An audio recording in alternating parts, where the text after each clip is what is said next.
So this is the next part of this question, where before we got to as far as this point, I believe, where we had found the overburden at the centre of each of the layers. In this next part then we're slowly working our way across the table, okay, and all the time I think we need to sort of remind ourselves all the time as to what we're trying to do from the De Beer and Martin method, okay.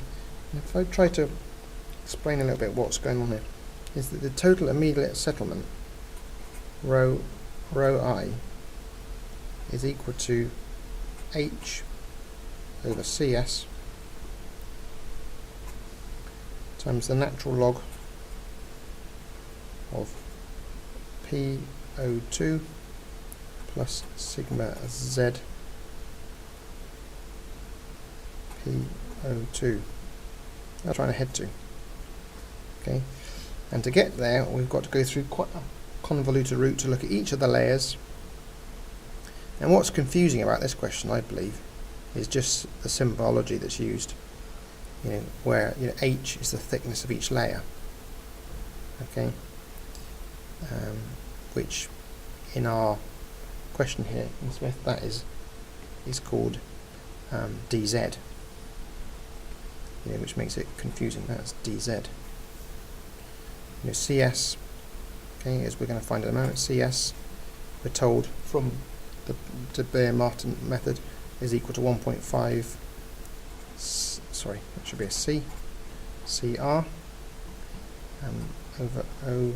And we think, well, what's CR then? Well, CR is this plot, if you like, or it's the value. If you look on the previous page when it describes what CR is, this is the value from the Dutch cone penetration test. Okay. Now we don't have any Dutch cone penetration test results, but we are told that we can derive a relationship for CR by the equation that Meyerhof said in 1956, that CR is equal to 400 times N, where N is the blow count, and we've got our blow count in the question. We can see that is 15, and so we can get to CR, and if we've got CR we can get to CS. So we're making a bit of progress on this. We've got CR. Well, what's PO1? That's the effective overburden. Okay, and that's what we've already found in the table. The effective overburden at the centre of each layer. So that we've calculated that.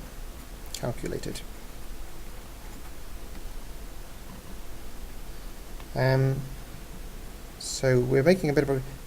So now we need to know what is the actual effective overburden at each layer, and also what is this value here, this delta sigma Z. What is the change in stress across the layer?